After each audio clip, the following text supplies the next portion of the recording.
The Scum Villain's Self-Saving System, Chapter 61, Bachelor, Audio Source, WuXiaWorldAudiobook.com. Chapter 61, Bachelor. But he did not make a sound. With his two eyeballs protruding out, his whole body was frozen like a stone statue. Shen Qingqiu held his breath. Gurgling sounds could be heard from the old palace master's throat and bloodshot veins crawled up his eyes. But he could not move a single step. Finally, was he so stupid and saintly that when beaten he would not fight back? Treating him like he's so weak he can't slap you back in the face while dragging another person? Chu Haitang exclaimed. What's wrong? She moved to draw her sword but Shen Qingqiu interrupted. Lady Chu, I advise that you do not to draw your sword in vain unless, of course, do you want to end up like him. Suspicious, Chu Haitang spun around to face the old master and screamed. Between the deep folds of his wrinkles, the old master's face was mottled with green pustules and contorted in unbearable pain.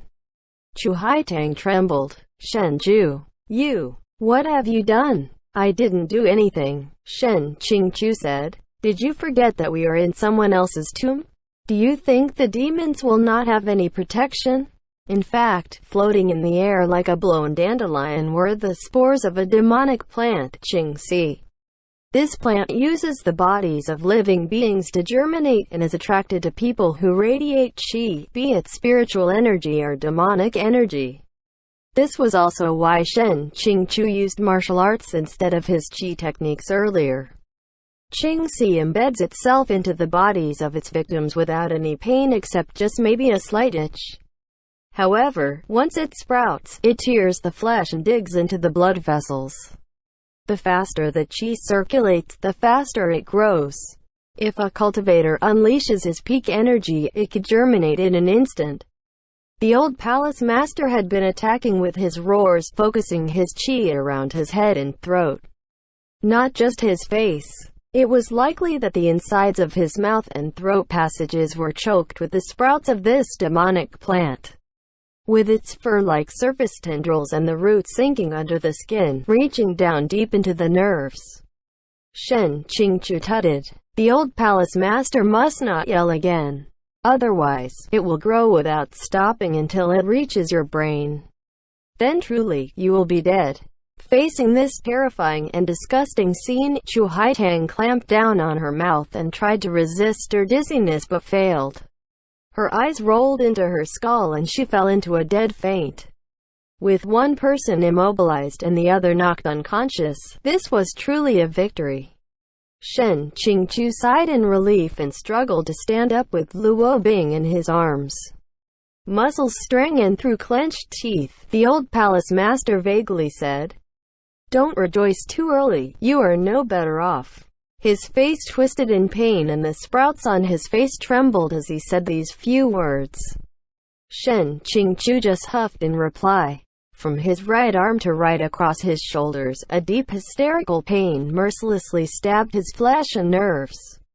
To block the two swords earlier, he was forced to use his qi cultivation and now the spores were germinating. But fortunately, and at the very least, Luo Bing was safe. Seeing Shen Qingqiu half dragging half carrying Luo Bing away, the old palace master choked out his cries and toppled down from the wheelchair in his urgency. Dragging his limbless body through the flowers and grasses on the ground, a piteous and terrifying scene. The old palace master wheezed. Don't go! Don't go! Don't leave! Shen Qingqiu hastened his steps but who knew that the old palace master's face would suddenly turn violent and open his mouth to let out a roar? He wanted to bring them down together with him to the grave. Shen Qingqiu could not figure out if the old palace master was unwilling to let them leave or if he just refused to let Luo Bing live.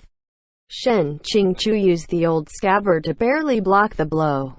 His right hand trembled as pain ripped through his body from this movement, which aggravated the blistering pustules, all the while shielding Luo Bing protectively. In the agonizing haze, he turned towards the old palace master and his blood surged, killing intention blazing in his eyes. With just that one roar, even more pustules started to sprout from the old palace master's skin, extending even to the corners of his eyes. However, he no longer seemed to feel pain as he laughed wildly, rolling on the ground like a pork sausage until he reached Chu Haitang. Shouting loudly into her ear like a madman, he said, "Don't you want to kill Xiāng Tóngxiù? He is right in front of your eyes. Quick, get up. Kill him. Kill them all." Chu Haitang groggily awoke after the old palace master shouted at her. Opening her eyes to a face like a withered orange peel mottled with an unknown monstrosity, her blood rained. Screaming hysterically, she slashed down with her sword. Xiāng Tóngxiù, afraid that she might agitate her chi further, thus attracting the lingering spores, yelled, "Calm down." Undeterred, the old palace master shouted, "Quickly, quickly. Did you not ask me to help? He is unable to hold on any longer. Do it now." Chu Haitang met Xiāng Tóngxiù's eyes, their gaze steady and unwavering. All in all, Xiāng Tóngxiù did not hold any enmity for Chu Haitang. She was after all the original Xiāng Tóngxiù's victim. But if she insisted on blocking his way, he would not hesitate to retaliate. Surprisingly, Chu Haitang was not the indiscriminate killing machine of the past. Glancing between Xiāng Tóngxiù and Lu Wobing, who was held in his arms, she not only did not advance but retreated a few steps. Her lips quivering, she said, "It is not possible. It is impossible. This is fake. It is all fake. This is not my brother. My brother is never wrong. It's not Big Brother. You lied to me. What's going on?" She cried and screamed, "I don't know. I didn't know it was like this. I didn't do anything, so just why did I have to endure so many years of suffering?" Xiāng Tóngxiù was astonished. Chu Haitang had only fainted for a short while, so why was it that when she woke up, it was almost as if she was a different person? Or maybe, it was because she saw something she couldn't accept and was terrified to the point where she went crazy. Xiāng Tóngxiù thought that there was something amiss and sternly said, "Don't move." Old palace master shouted, "What are you waiting for?" Chu Haitang, having lost her sanity, held her head as she screamed at Xiāng Tóngxiù. "Exactly how do you feel when you look at me? Do you hate me? Pity me? Why do you want to torture me by keeping me in this world? Why didn't you kill me? Why don't you kill me?" After being randomly screamed at, Xiāng Tóngxiù was confused enough that Chu Haitang seized the chance to run away. He called out at her back, "Come back. If you run about in the holy mausoleum, you will definitely die." But she had already run off into the distance and he did not have the time to chase after her. Xiāng Tóngxiù inexplicably felt a sense of loss. In his heart, he lit a candlelight vigil for her and continued forward. The old palace master could only watch as she ran off into the distance. As Xiāng Tóngxiù started to walk away too, the old palace master's last shred of hope disappeared without a trace. He was on the ground, dazed, before he suddenly buried his head into the grass surrounding him and tore off a mouthful of vegetation. The old palace master continued to laugh uncontrollably. As he laughed, the sprouts on top of his head started to grow faster, longer, and denser. In an instant, his whole head looked as if it was wrapped up with vines. Not long afterward, he wasn't able to laugh anymore. Xiāng Tóngxiù could almost hear the sounds of his skull being squeezed. The old palace master exhaled a few shaky breaths before his head crashed heavily onto the ground. He would never lift it again. Even though he was the head of a clan, he died in such a gruesome, horrifying way. It was enough to make people sigh with pity. Before Xiāng Tóngxiù was able to take more than a few steps, an echoing voice sounded next to his ear. It seemed to come from every direction. Tin Long Jun's voice held traces of amusement. Peak Master Shen was able to play such a great game of hide and seek. Why don't you guess how long it would take until we meet again? Xiāng Tóngxiù broke out in cold sweat as he reached down to run his hand against his leg and encountered a foreign object. The Qingxi had already followed the blood vessels to grow on his legs. WuxiaWorldAudio.com Tin Long Jun's voice was sent over again. You've been heading east the whole time. Is it because you want to go back to the hole in the protective barrier to escape the holy mausoleum? This bastard actually knows where he's heading. Shen Qingqiu tried to suppress his shock before lowering his head to look at his leg. If he let the Qingxi on his legs take root when the time came, he wouldn't be able to leave even if he wanted to. Shen Qingqiu gritted his teeth and took a glance at Luo Bing. Then he hardened his heart, ripped open the helm on his robes, grabbed a handful of sprouts, and viciously yanked. His brain seemed to have conjured up several dozens of seconds of blankness. The pain felt like he was tearing out a part of his flesh. Shen Qingqiu gave a series of labored pants and slowly came back to himself before he realized that the sounds that he made as he panted was like he was trying to choke down sobs. At the moment, he wasn't able to even reach up to wipe his face. There was just no way. This really hurt way too fucking much. Although his blood was flowing like a river, at least he could finally walk again. Before, he thought that Luo Bing looked to be in a pitiful state. Now, who could have thought that his appearance at the moment is what really should be considered 120% miserable? Since Tin Long Jun knew where he was, he would definitely go where Shen Qingqiu was. If he continued to bring Luo Bing with him and head east, they would definitely directly meet Luo Bing as nice relatives. Shen Qingqiu left the ancient forest-esque tomb and went past a couple of other rooms in the tombs. Swiftly, he picked a stone coffin that could be considered clean and comfortable and, protecting Luo Bing's head, carefully placed his unconscious disciple inside.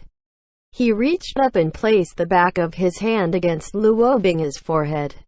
It was still hot enough to burn his hand. At the center of Luo Bing's forehead, the demon mark emitted a bright red light. Shen Qingqiu placed the heart devil sword under Luo Bing's hands. He gathered his composure before finally sealing the coffin.